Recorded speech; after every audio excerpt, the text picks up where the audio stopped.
সুপ্রিয় শ্রোতা, সবাইকে ঈদ মোবারক।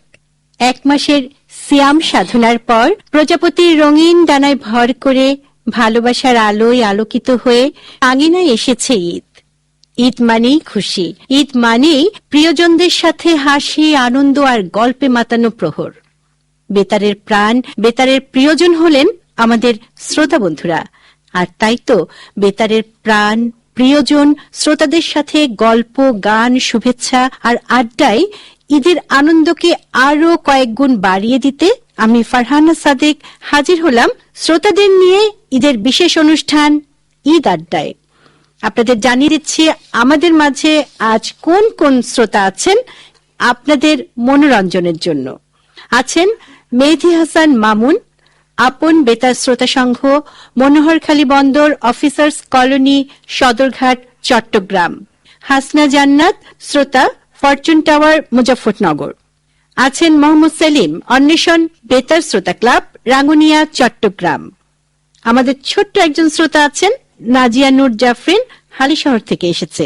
সেই সাথে আরো আছেন শায়েখ মোহাম্মদ মহিউদ্দিন, লাল সবুজ বেতার শ্রোতা ক্লাব, চরমকানাই, পটিয়া, চট্টগ্রাম। আমরা সবাই মিলে চলুন আমাদের যে শ্রোতারা আজকে আমাদের এই অনুষ্ঠান শুনছেন তাদেরকে ঈদের শুভেচ্ছা জানাই। ঈদ মোবারক। যেখানে গল্পে থাকবে ঈদের স্মৃতি, কথায় থাকবে ভালোবাসার ছোঁয়া, সেটাই কিন্তু আমাদের আজকের ঈদ আড্ডা। কি বলেন? একদমই তাই। আজকে তো মোটামুটি আমরা ঈদের বেশ কিছু সময় কাটিয়ে আসলাম। এ পর্যন্ত কার কিরকম গেল ঈদ? সেই সকাল থেকে কি করলেন? মেহেদী হাসান মামুন। সকালে ঘুম থেকে উঠেই ফজরের নামাজ শেষ করে কিছুক্ষণ হাঁটাহাঁটি করে মুরব্বীদের কবর জিয়ারত করেছি। তারপরে এসে মায়ের হাতের ফিরনি পায়েস রান্না করা শেষে সেগুলো খেয়ে তড়িঘড়ি করে ঈদের নামাজ পড়ে ফিরলাম। ফিরে কিছুক্ষণ রেস্ট নিয়ে এখন রেস্ট নিতে নিতে মেহেদী পৌঁছে গেছে আমাদের কাছে। একদমই তাই। আর এই তো সময় খুব ভালো কেটেছে। ঈদ মানেই আনন্দ। আর নাজিয়া, এত সুন্দর একটা জামা পরেছো, তোমাকে তো পরীর মতো সুন্দর লাগছে। Thank you. তুমি কি করলে? সকাল থেকে হাতে তো খুব সুন্দর মেহেদি দিয়েছো দেখলাম। কে দিয়ে দিয়েছে তোমাকে মেহেদি? আমাকে আমার মা দিয়ে দিয়েছে মেহেদিটা। তাই? তুমি সকাল থেকে কি করলে? সালামি পেয়েছো? হ্যাঁ, পেয়েছি। কে দিল সালামি তোমাকে? পরিবারের বড়রা। এই যে সালামির কথা চলে এসছে, শ্রোতা বন্ধুরা, আমাদের মধ্যে নাজিয়া এখনো ছোট, সে সালামি পাচ্ছে। আপনারা যারা আছেন, সেলিম, হাসনা, মহিউদ্দিন, মেহেদি, আপনারা কি সালামি এখনো পান নাকি দিতেই হয়? তার আগে বলে নি, আমি কিন্তু এখনো সালামি পাই, দিতেও হয় বটেই। অবশ্যই। আমি মহিউদ্দিন। আমাদেরকে সালামি এখন নেওয়ার চাইতে দেওয়াটাই খুবই আনন্দ ফিল করি। কারণ যখন ছোট ছিলাম তখন বাবারা আমাদেরকে সালামি দিত, বড় ভাইয়েরা সালামি দিত, মামারা সালামি দিত, নানুর বাড়িতে গেলে নানুরা সালামি দিত। কিন্তু এখন আমরা আমাদের ছোটদেরকে দিই, কিন্তু ওই দেওয়াটার মধ্যে যে একটা আনন্দ আছে তা এটা বোঝানো খুবই মুশকিল। আসলে ছোট থেকে বড়র যে মোড়কে ঈদটা পাল্টে গেছে, আনন্দ কিন্তু সেরকমই আছে। জি হাসনা, আপনি কিছু বলেন। সত্যিকার অর্থে আমার কাছে খুব গর্বের বিষয় হচ্ছে আমি এখনো সালামি পাই প্রথমে আমার হাজবেন্ড থেকে। বিয়ের পর থেকেই এই নিয়মটা একেবারে চিরাচরিত ভাবে হয়ে আসছে, ওই জায়গায় এখনো ছাড় দেওয়া হয়নি, আমি এখনো পেয়ে যাচ্ছি, সাথে দেওয়া পাওয়ার মধ্যেই একটা আনন্দ, এটাতেই উপভোগ করি। ঈদ মানে তো আসলে আনন্দ। আনন্দ, ঠিক তাই। সেই সাথে সাজগোজ তো আছেই। সেলিম, আপনি কি সালামি টালামি পেয়েছেন নাকি শুধু দিয়েই যাচ্ছেন? আবারও ঈদ মুবারক সবাইকে। সালামের কথা যেহেতু বলছেন, সেই ছোটবেলায় দাদির কাছ থেকে নামাজ পড়ে যে সালামিটা পেতাম সেটা এখনো আমার কাছে চির স্মরণীয় হয়ে আছে। সালামি পেয়েছি জীবন অনেকবার, কিন্তু এখন দিতে হচ্ছে। মানে দেওয়ার মধ্যে যে একটা আনন্দ, এটা আসলে বলে শেষ করা যাবে না। আর বিশেষ করে নতুন টাকার যে গ্রান, ওইটা ছোটরা খুব উপভোগ করে। আমার ওয়াইফকেও দিতে হয় সালামি, এখন নতুন যুক্ত হয়েছে, এটা আর কি। সব মিলিয়ে সালামের পর্বটা খুবই দারুণভাবে এনজয় করি।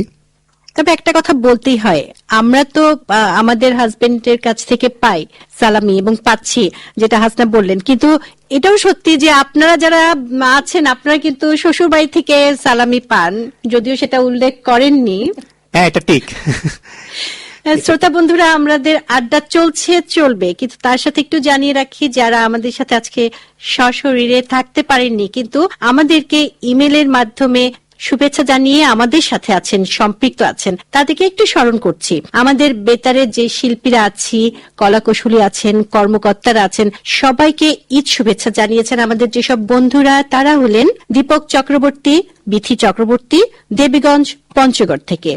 মানিকগঞ্জ থেকে শুভেচ্ছা জানিয়েছে পারভিন আক্তার, এবং জামালপুর থেকে নাসির হোসেন। সম্রাট এমডি ফারুক মুঘল ঘাটাইল টাঙ্গাইল থেকে আমাদের শুভেচ্ছা জানিয়েছেন, এবং অনেক দূর থেকে মানিকগঞ্জ থেকে ইমন আহমেদ দুলাল আমাদের শুভেচ্ছা জানিয়েছেন। সেই সাথে একটু বলছি, আশিকুল ইসলাম নাইম আমাদের শুভেচ্ছা জানিয়ে লিখেছেন, সকল শ্রোতাদের জানাই ঈদের শুভেচ্ছা। আনন্দ আর খুশিতে ভরে উঠুক আপনাদের জীবন, পরিবার বন্ধুদের সাথে কাটুক সুন্দর সময়, নতুন স্বপ্ন আর সাফল্য আসুক আমাদের জীবনে। ঈদের এই আনন্দময় মুহূর্তগুলো যেন চিরস্মরণীয় হয়ে থাকে, এই কামনা করি। অনেক অনেক ধন্যবাদ। আশিকুল ইসলাম নাইম আমাদের সাথে থাকবেন এবং এরকম চমৎকার চমৎকার চিঠি দিয়ে আমাদের অনুপ্রাণিত করবেন। কিন্তু আজকে শুধু যদি কথাই হতে থাকে তাহলে মনে হয় আমাদের শ্রোতারা তেমন একটা আনন্দ পাবে না, তাদেরকে তো আনন্দ আমাদের দিতেই হবে। মেহেদী, আপনি আজ আমাদের কি শোনাচ্ছেন শ্রোতা হয়ে শ্রোতাদের আনন্দ দিতে? ঈদ যেহেতু আনন্দের দিন, তো এই আনন্দকে শ্রোতা বন্ধুদের মাঝে ভাগাভাগি করতে আমি জাহেদ কাইসারের লেখা একটি ছড়া পরিবেশন করব। চাঁদ উঠেছে দূর আকাশে, বাজছে সুখের বিন, দেশ জুড়ে আজ হই হুল্লোড়, আজ যে ঈদের দিন। ঘরে ঘরে ফিরনি পায়েস, হাওয়ায় ভাসে ঘ্রাণ, রোজার শেষে ঈদটি এসে জাগায় সবার প্রাণ। শিশু কিশোর বৃদ্ধ যুবক রং বেরঙের সাজ, ঈদগাহেতে যাচ্ছে তারা ঈদের দিনে আজ। ধনী গরিব শত্রু মিত্র সব ভেদাভেদ ভুলে ঈদগাহেতে কাঁধ মিলিয়ে করছে কোলাকুলি। ঈদের খুশি সবার মনে, হাসি খুশির ঢেউ, খোকা খুকো ছেলে বুড়ো বাদ যায় না কেউ। এমনি করে বছর ঘুরে ফিরে আসে ঈদ, সবার মাঝে দেয় ছড়িয়ে ভালোবাসার ভিত। আসলে ঈদ আমাদের সবার মধ্যে ভালোবাসার একটা ভিত তৈরি করে, সেই সাথে একটা আনন্দ যেন ছড়িয়ে দেয় ছোট বড় সবার মাঝখানে। মেহেদীর কথায় কিছুক্ষণ আগে আমরা শুনেছি তার বাসায় কিন্তু খিচুড়ি হয়েছে, পায়েস হয়েছে, এবং কবিতার মধ্যেও কিন্তু সে আমাদেরকে জানিয়ে দিল। এই সুযোগে বাকি যারা আছি তাদের বাসায় কার কার বাসায় কি রান্না হলো একটু শুনে নিই। সেলিম, আসলে এই ঈদের অনুষঙ্গের মধ্যে খাবার দাবার এটা একটা আলাদা একটা অনুষঙ্গ যুক্ত হয় আমাদের ঈদের আনন্দের মধ্যে। তো ঈদের ফিরনি, পায়েস, সেমাই, মানে যেটা বলা যাবে না, লাচ্চা সেমাই যেটা বলি আমরা, কিন্তু এখন আধুনিক অনুষঙ্গে যুক্ত হয়েছে আরো নিত্য নতুন ডেজার্ট, বিরিয়ানি, কাচ্চি, এই ধরনের। বাসায় মোটামুটি এগুলাই চলতেছে, আর আত্মীয় স্বজনের বাসায় গেলে তো তাও দেখতে পাই। এই তো। হাসনা, আপনার বাসায় কি রান্না হলো আজকে? আমার বাসায় পুডিং, পায়েস, সেমাই তা তো আছেই, তার সাথে তো বিরিয়ানি যুক্ত হলো, মেজবানি, গরুর মাংস, পোলাও, সবকিছু মিলিয়ে একেবারে রমরমা। তাই আমি একটু আমারটা বলে দিচ্ছি এখন। হ্যাঁ, আমারটা কিন্তু একদম ব্যতিক্রম। সবাই রান্না বান্না করে, আমি ঈদের দিন কোনো রান্না বান্না করি না। সত্যি, কিন্তু মানে ঈদের আগের দিন আমরা সবাই যারা একসাথে আমার শাশুড়ির সাথে ঈদ করি, সেইখানে ঈদের আগের দিনই মোটামুটি রান্না বান্না সব হয়ে যায়। ঈদের দিন আমরা শুধু ঘুরি, খুব মজা করি। তারপর মহিউদ্দিন। হ্যাঁ, সবার মতো তো আমারও একটা রান্না হয়ে গেছে। এটা হচ্ছে সবাই ওই যে বাঙালির একটা ঐতিহ্য আছে না, সেমাই ছাড়া তো ঈদ হয় না। অনেকে তাই এটাকে আমাদের সেমাই ঈদ বলে। হ্যাঁ সেমাই ঈদ বলে। ওটা হচ্ছে আমাদের ঐতিহ্যবাহী সেমাই, যেটা বলে বাংলা সেমাই। এরপর আছে লাচ্ছি সেমাই।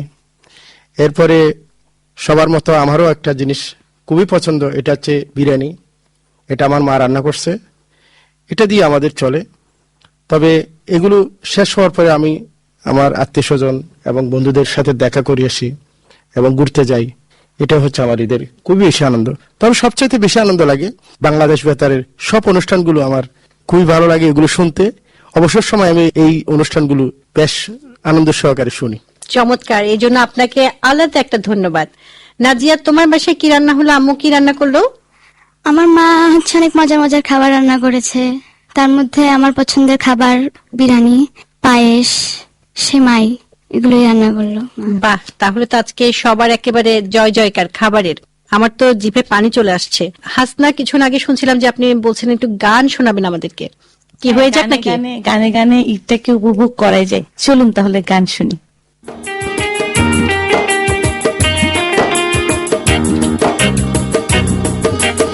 আকাশে বাতাসে চল সাথী উড়ে চল যায় ডানা মেলে রে,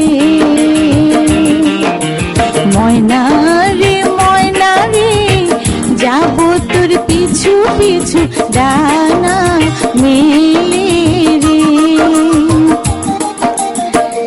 আকাশের দেশে চল ওহো রূপকথার দেশে চল, ওই দেশে বাঁধবো ঘর পার হইতে পান্তার, সাত সাগর 13 নদী পিছনে ফেলে রে, আকাশে বাতাসে চল সাথী উড়ে চল যায় ডানা মেলে রে।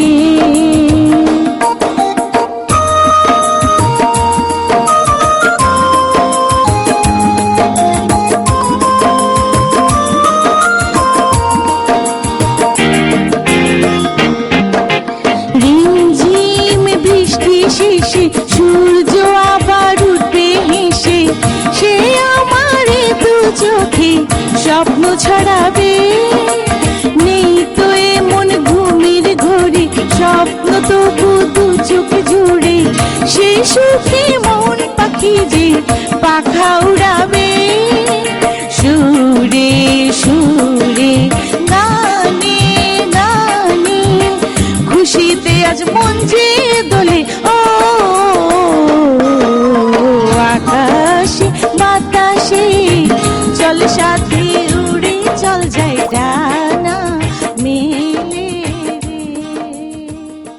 গানের ভেলায় ভাসতে ভাসতে আমরা কিন্তু আমাদের সেই সব শ্রোতাদের ভুলিনি যারা আমাদের চিঠিপত্রের মাধ্যমে ইমেলের মাধ্যমে শুভেচ্ছা জানিয়েছেন, পাঠিয়েছেন নানা রকম কবিতা কৌতুক। যেমন পারভিন আক্তার বাংলাদেশ বেতারের আমাদের নিয়মিত শ্রোতা, আমাদের ভালোবাসার শ্রোতা, তিনি আমাদেরকে একটা কৌতুক পাঠিয়েছেন। আমি কৌতুকটা শোনাচ্ছি। পল্টু: বাবা, এবার ঈদে আমি কোনো সালামি নেব না। বাবা অবাক হয়ে: বলিস কি, এমন সুমতি হঠাৎ কেন হলো? পল্টু: আসলে সালামি হিসেবে 500-1000 টাকা নিয়ে কি হবে, তার চেয়ে বরং আপনার মানিব্যাগটা আমাকে দিয়ে দেন, আমি ওটা জাকাত হিসেবে কবুল করে নেব। বাবা বলছেন, থাক বাবা, তুই বরং সালামিই নে, মানিব্যাগটা আমার কাছে নিরাপদেই থাকুক। ইমন আহমেদ দুলাল মানিকগঞ্জ থেকে একটি চমৎকার কবিতা পাঠিয়েছেন। ঈদের ছন্দ: লাল গোলাপ সোনালী পাতা, তোমাদেরকে জানাই ঈদের কথা, পশ্চিম আকাশে উঠেছে চাঁদ, আমার বাড়িতে তোমাদের দাওয়াত, আসতে যদি নাও পারো ঈদের দাওয়াত গ্রহণ করো, ঈদ মোবারক ঈদ মোবারক ঈদ মোবারক। ইমন ভাই, আপনার দাওয়াত আমরা গ্রহণ করলাম, বলা যায় না চলেও যেতে পারি। নানা রকম আরো অনেক রকমের আনন্দের বার্তা আমাদের কাছে আছে, কিন্তু তারপরও আমার সাথে যে শ্রোতারা আছেন তাদেরকেও তো আমার সময় দিতে হবে, তাই আপাতত আমরা বার্তার কাছ থেকে চলে আসলাম বাস্তবে। আমি এই পর্যায়ে একটি ছড়া আবৃত্তি করতে চাই। অবশ্যই সেলিম, আপনি শোনান। কোন ছড়াটা শোনাবেন? আমি বিখ্যাত একজন ছড়াকার, চট্টগ্রামের আমাদের রাউজানের বিখ্যাত ছড়াকার সুকুমার বড়ুয়ার একটি ছড়া শোনাতে চাই। উনি হচ্ছেন একজন ছড়া সম্রাট, জনপ্রিয়। হ্যাঁ, অনেকগুলো ছড়া আছে, তার মধ্যে একটা অন্যতম ছড়া হচ্ছে যে ঠিক আছে। এটা আসলে বাস্তব জীবনের সাথে খুবই প্রাসঙ্গিক, আর এবং একটা কৌতুক চলে যে এরকম একটা খুবই মজার একটা ছড়া যে উনি লিখে গেছেন, এটা আমরা ওনার কাছে ঋণী। আবৃত্তি করছি কবি সুকুমার বড়ুয়ার ঠিক আছে। অসময়ে মেহমান ঘরে ঢুকে বসে যান, বুঝালাম জামেলার যতগুলো দিক আছে, তিনি হেসে বললেন ঠিক আছে ঠিক আছে। রেশনের পচা চাল, টলটলে বাসি ডাল, তালাটাও ভাঙাচোরা, বাটিটাও লিক আছে, খেতে বসে জানালেন ঠিক আছে ঠিক আছে। মেঘ দেখে মেহমান চাইলেন ছাতা কান, দেখালাম ছাতাটার শুধু কটা শিক আছে, তবু তিনি বললেন ঠিক আছে ঠিক আছে। একেবারে নির্দয় মেহমান। শ্রোতা বন্ধুরা, আমাদেরকে শুধুমাত্র কিন্তু ইমেলের মাধ্যমে বা চিঠিপত্রের মাধ্যমে শুভেচ্ছা জানিয়েছেন তা কিন্তু নন, আপনাদের মধ্য থেকে আমাদের অডিও বার্তার মাধ্যমেও ঈদের শুভেচ্ছা পাঠিয়েছেন যেসব বন্ধুরা। চলুন শুনে আসি তাদের কণ্ঠ থেকেই। আমি মোহাম্মদ নাজিম উদ্দিন, পিতা ডাক্তার মোহাম্মদ কামাল উদ্দিন। আমার বাড়ি সন্দ্বীপ উপজেলার বৃহত্তর মুসাপুর ইউনিয়নে। ঈদ আড্ডা অনুষ্ঠানে বাংলাদেশ বেতার চট্টগ্রামের মাধ্যমে বেতারের সকল কলাকুশলী ও প্রিয় শ্রোতা বন্ধুদেরকে পবিত্র ঈদ উল ফিতরের শুভেচ্ছা। ঈদ মোবারক। সবাই ভালো থাকবেন, বেতারের সাথে থাকবেন। আসসালামু আলাইকুম। নেত্রকোনা জেলার মোহনগঞ্জ উপজেলা থেকে আমি মোহাম্মদ মামুন আল ফরিদ, বাংলাদেশ বেতারের তালিকাভুক্ত গীতিকার ও নিয়মিত বেতার শ্রোতা। আজ পবিত্র ঈদ উল ফিতর উপলক্ষে বাংলাদেশ বেতারের সকল কলাকুশলী, সম্মানিত পরিচালকবৃন্দ, গীতিকার, সুরকার, শিল্পী ও যন্ত্রশিল্পী সহ দেশবাসীকে জানাই প্রাণ ঢালা অভিনন্দন, শুভেচ্ছা ও ঈদ মোবারক। আপনারা বাংলাদেশ বেতার নিয়মিত শুনবেন, বাংলাদেশ বেতারের সাথেই থাকবেন। আবারও আপনাদের সর্বাঙ্গীন মঙ্গল কামনা করেই আজ এখানেই আমার খুদে বার্তা শেষ করছি। আমরা কথা বলছিলাম, ঈদ আড্ডা দিচ্ছিলাম, তাই তো? খাবার দাবার নিয়ে কথা হলো। আপনাদের কারো ঈদ নিয়ে চমৎকার কোনো স্মৃতি আছে যেটা এখনো মনে হলে খুব হাসি আসে কিংবা মনে হয় যে একটু অন্যরকম অনুভূতির সৃষ্টি করে? ছেলেবেলার ঈদটা। হ্যাঁ, আমি মেহেদী হাসান। আমার একটি সুখকর স্মৃতি এবং দুষ্টমিও বলা যায়। খুব ছোটবেলায় যখন ঈদের দিন বিকেল বেলা ঘুরতে যেতাম, ওই সময়ে বর্ষাকাল ছিল, তো আমরা বন্ধু বান্ধব সবাই মিলে একটি নৌকা ভ্রমণের আয়োজন করেছিলাম। তো বিকেল বেলা সবাই ঘুরতে গেলাম নৌকাতে। তো এক পর্যায়ে দেখা গেছে নদীর মাঝখানে নৌকাটা ডুবে যায়। তো ডুবে যাওয়ার পরে আমি সাঁতরে চেষ্টা করি খুব আসার জন্য, বন্ধুরা সবাই উঠে গেছে, ততক্ষণে বলা যায় যে আমি প্রায় ডুবু ডুবু একটা অবস্থা। তো সেই সময় অন্য একটি নৌকা এসে আমাকে এক পর্যায়ে উদ্ধার করে। এই যে উঠার পরে বাড়িতে এসেও আবার বাবা মায়ের পিটুনি একটা খেলাম। তো এই যে একটা ব্যাপার যে আমি একেতে প্রায় ডুবু ডুবু অবস্থা, তার উপর বাড়িতে এসে আবার আলাদা করে পিটুনি খাওয়া, এই ব্যাপারগুলো এগুলো খুব স্মৃতিকাতর এবং মাঝে মাঝে মনে পড়লে এখনো হাসি পায়, আবার কষ্টও লাগে। তো ঈদের দিনে এরকম কিছু স্মৃতি সবসময় জমা পড়ে থাকে। শ্রোতা বন্ধুরা, আপনারা কিন্তু শুধু আমাদেরকে শুভেচ্ছা জানিয়েছেন তা কিন্তু নন, আপনারা নিজেরাও আপনাদের নিজেদের প্রিয় মানুষকে আমাদের এই অনুষ্ঠানের মাধ্যমে শুভেচ্ছা জানিয়েছেন। আমি আপনার প্রিয় মানুষের সেই শুভেচ্ছা পাঠিয়ে দিচ্ছি প্রিয় মানুষের কাছে। নাসির হোসেন লিখেছেন, আমার ভালোবাসার মানুষ, আমার প্রিয় মানুষ ফাতেমা জাহান মদিনাকে জানাচ্ছি ঈদ উল ফিতরের শুভেচ্ছা ও অভিনন্দন। ঈদ মোবারক। আমরাও ফাতেমাকে ঈদ মোবারক জানাচ্ছি ভালোবাসা। সেই সাথে উনি আরেকটু লিখেছেন, আজকে খুশির বাঁধ ভেঙেছে, ঈদ এসেছে ভাই, ঈদ এসেছে, শাওয়ালের চাঁদ উঁকি দিয়েছে, সবার ঘরে আজ ঈদ এসেছে। সম্রাট এমডি ফারুক মুঘল ঘাটাইল টাঙ্গাইল থেকে লিখেছেন, দীর্ঘ সিয়াম সাধনার অন্তে নীলাম্বরের ওই নবীন হিলালের উদয় আমাদের জীবনে বয়ে আনুক অনাবিল প্রশান্তির এক স্নিগ্ধ নির্ঝরণী। সাম্য আর সৌভ্রাতৃত্বের আলোকবর্তিকায় উদ্ভাসিত হোক প্রতিটি রুদ্ধ অন্তকরণ, হৃদয়ের সকল কলুষতা ও বিষাদ বিদরিত হয়ে যেখানে অঙ্কিত হোক শুদ্ধতার আলপনা, ত্যাগের আনন্দ আর সহমর্মিতার অচ্ছেদ্য বন্ধনে সুদৃঢ় হোক রাষ্ট্র ও গণমানুষের যোগসূত্র। ভাই সম্রাট, আপনার রাজকীয় লেখা আমাদের প্রাণ ছুঁয়ে গেছে। আমরা শুনছিলাম শ্রোতাদের শুভেচ্ছা বার্তা। এখন আমাদের ছোট্ট বন্ধু শ্রোতা নাজিয়া নূর, সে মনে হয় আমাদের কিছু শোনাতে চাচ্ছে। নাজিয়া, তুমি কি শোনাতে চাচ্ছ আমাদেরকে? আমি আজকে একটি ছড়া গান শোনাতে যাচ্ছি। শোনাও। একদিন ছুটি হবে, অনেক দূরে যাব, নীল আকাশে সবুজ ঘাসে খুশিতে হারাবো। একদিন ছুটি হবে, অনেক দূরে যাব, নীল আকাশে সবুজ ঘাসে খুশিতে হারাবো।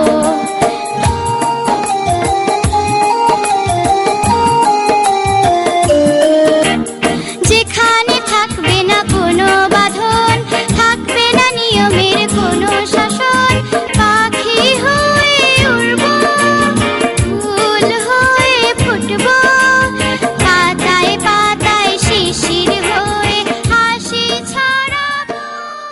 শ্রোতা বন্ধুরা, আবারও আমি চলে আসলাম আমাদের ইমেইলের মাধ্যমে শুভেচ্ছা বার্তায়। তারিফ হাসান কিশোরগঞ্জ নীলফামারী থেকে আমাদের লিখেছেন, দীর্ঘদিন ধরে বাংলাদেশ বেতার চট্টগ্রাম কেন্দ্র তার সুর, কথা আর মনোমুগ্ধকর আয়োজনের মাধ্যমে মানুষের হৃদয়ে আনন্দ ও সংস্কৃতির আলো ছড়িয়ে আসছে। আপনাদের কণ্ঠ, আপনাদের অনুষ্ঠান আর আপনাদের আন্তরিক প্রচেষ্টায় গড়ে উঠেছে শ্রোতাদের সঙ্গে এক গভীর অনুভূতির বন্ধন। ঠিক বলেছেন, আমাদের মনের কথাটাই বলেছেন তারিফ হাসান। আমরা আসলে আপনাদের সাথে এক অনুভূতির বন্ধন তৈরি করার জন্যই সর্বদা সচেষ্ট। আমাদের একেবারে নিয়মিত শ্রোতা দীপক চক্রবর্তী এবং বিথি চক্রবর্তী পঞ্চগড় থেকে আমাদের লিখেছেন। উনি শিমুল ফুলের শুভেচ্ছা জানিয়েছেন, সেই সাথে লিখেছেন, ইচ্ছে করে বলতে তোমায় সত্যি ভালোবাসি, বলতাম ঠিকই থাকলে তুমি আমার পাশাপাশি। কোন দূরেতে আছিস বন্ধু, আয় না আমার কাছে, আজকের দিনে তোকে আমার পড়ছে মনে খুব। অনেক অনেক শুভেচ্ছা দীপকদা এবং বিথিদিকে। মহিউদ্দিন, আপনি আমাদের কি শোনাচ্ছেন? আমি একটা গান পরিবেশন করব। আসলে আমি তো ভালো গাইতে পারি না, তবে চেষ্টা করব। পৃথিবীতে সুখ বলে যদি কিছু থেকে থাকে, তারি নাম ভালোবাসা, তারি নাম প্রেম। জলে পুড়ে মরার মাঝে যদি কোনো সুখ থাকে, তারি নাম ভালোবাসা, তারি নাম প্রেম। পৃথিবীর চারপাশে যেদিকে তাকাই, সেখানে তোমাকে পাই, খুঁজে পাই। পাশাপাশি থাকবো, বুকে ধরে রাখবো, হৃদয়ের নাম দিয়ে হৃদয়ে নিলাম। সুপ্রিয় শ্রোতা, প্রজাপতির রঙিন ডানায় ভর করা এই আনন্দ আড্ডা আমার হৃদয়ে যেমন দাগ কেটে গেছে, তেমনি আপনাদেরও আলোড়িত করেছে আনন্দিত দোলায়। এই ভালো লাগার রেশটুকু নিয়েই আজকের মতো বিদায় নিচ্ছি। তবে শেষ হইল না শেষ। আমরাও গানে গানে আপনাদের সাথে আজকের মতো ঈদের আনন্দ আবারও ভাগাভাগি করে নিচ্ছি। সবাই মিলে রমজানের এই রোজার আনন্দের গানটা দিয়েই আজকের অনুষ্ঠান শেষ করছি। সবাইকে আবারও ভালোবাসা।